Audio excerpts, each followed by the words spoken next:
What is up, guys? It's your boy, Rick. I've always been a hunter main, actually. Cacus here, and today, holy crap, hunters are getting some incredible new tools within the Witch Queen.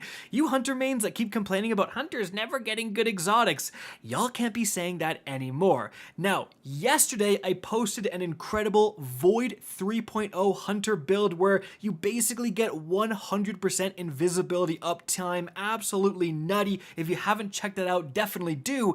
But one of the things I pointed out is that Bungie actually officially said that they are monitoring certain aspects of that build in case they have to disable it for day one of the brand new Witch Queen raid. That's how powerful it is. So I wanted to look in a different direction. Turns out Stasis is still as busted as you remember. Void 3.0 may be the new hotness, but I'm telling you guys, it might be time to look back at Stasis. Specifically for hunters, they got the new tool, the Renewal Grasps exotic gauntlets, introduced with the Witch Queen.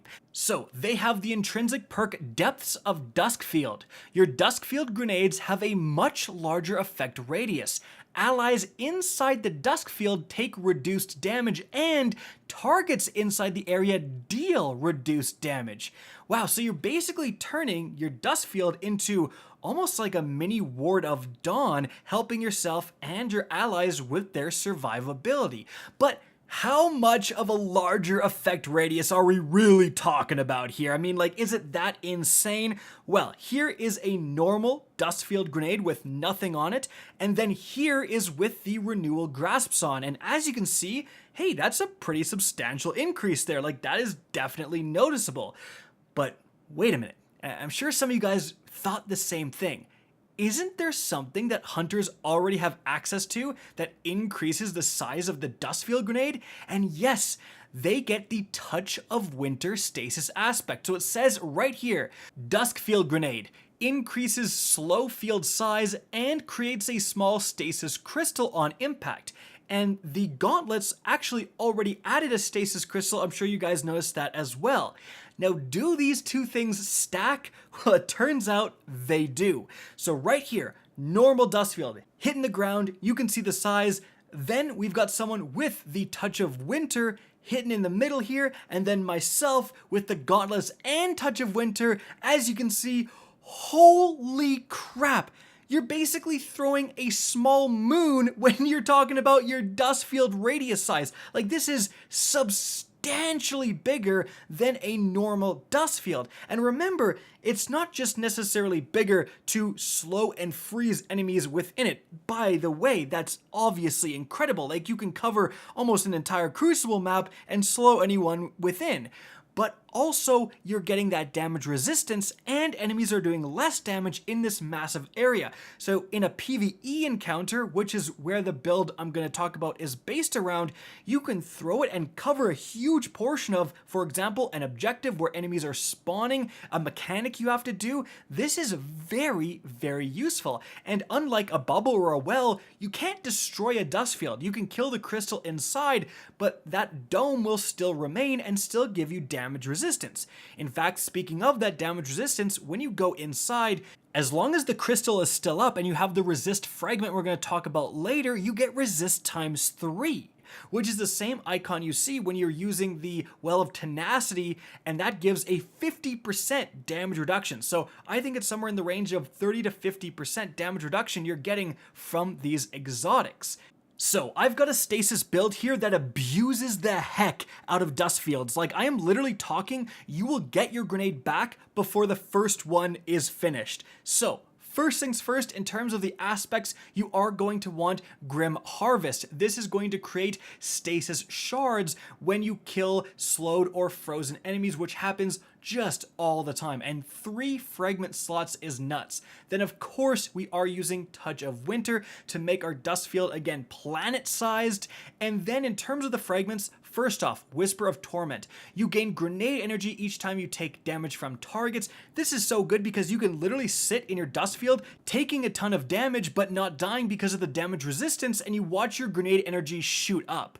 But next we have Whisper of Chains. When you're near a frozen target or a friendly stasis crystal, you get more damage resistance. And obviously our Duskfields are creating crystals, so this is fantastic. Then we have Whisper of Rime. So when you're picking up those stasis shards, you get small bits of overshield for even more survivability. Then we've got Whisper of Shards. So when you shatter a stasis crystal, that again, you get a guaranteed one every time you throw a grenade, you get a huge increase to your grenade recharge rate. This is just perfect with our build.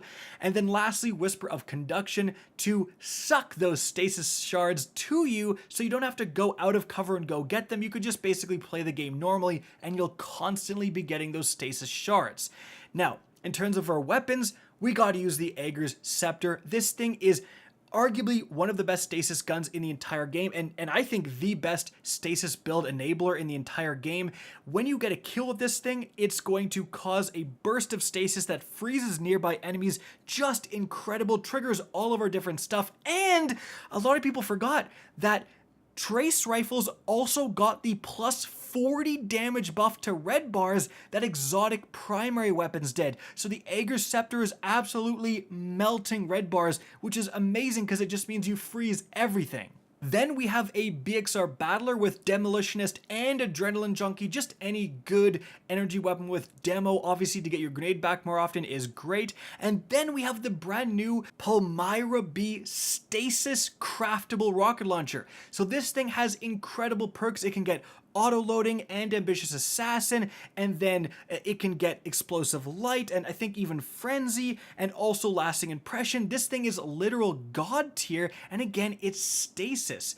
So what we're then going to do in terms of the mods is we have to use Elemental Shards. I think this is the best stasis mod for PvE in the game, and this means all of those shards that you're producing literally non-stop, they're now going to count as elemental stasis wells.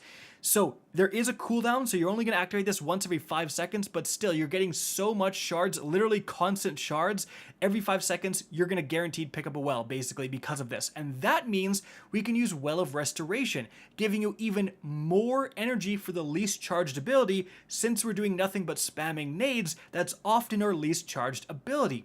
Then, because we're getting non-stop shards that count as wells, we can use Elemental Charge, so every time we trigger Elemental Shards, we're also going to get Charge with Light ×2 because it's going to match our subclass, and then that means we can use Firepower.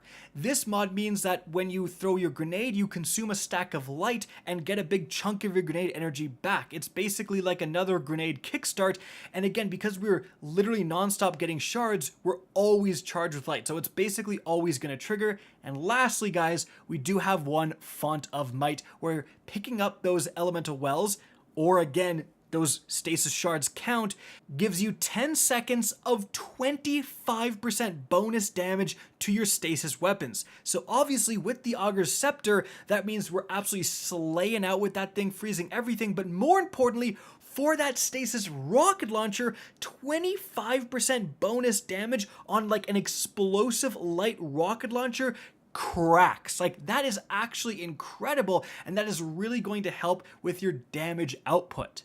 And so guys, if you do get your hands on this brand new exotic Hunter Gauntlet, which by the way, you can do so by farming the Legend and Master Lost Sectors if they do have arms as a reward, definitely put together this build because it is really fun. Your survivability is insane because again, you basically are never engaging enemies without a Duskfield. You always have your Duskfield, and it's just so effective at crowd control.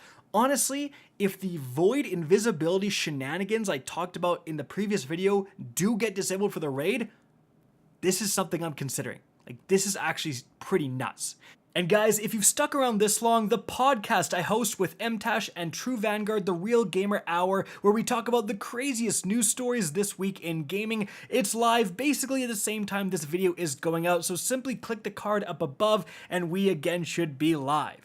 So guys, that's it for the video. Hope you enjoyed and found this informative. If you did, please remember to help me out by simply rating and especially sharing this video. If you guys want to see more Destiny 2 content similar to this, don't be afraid to slap that subscribe button. If you want to get in touch with me and keep up to date with the latest channel activity, the best way is to follow me on Twitter at RickCacus. That is linked in the description down below. Again, I hope you enjoyed the video, and as always, have a good day.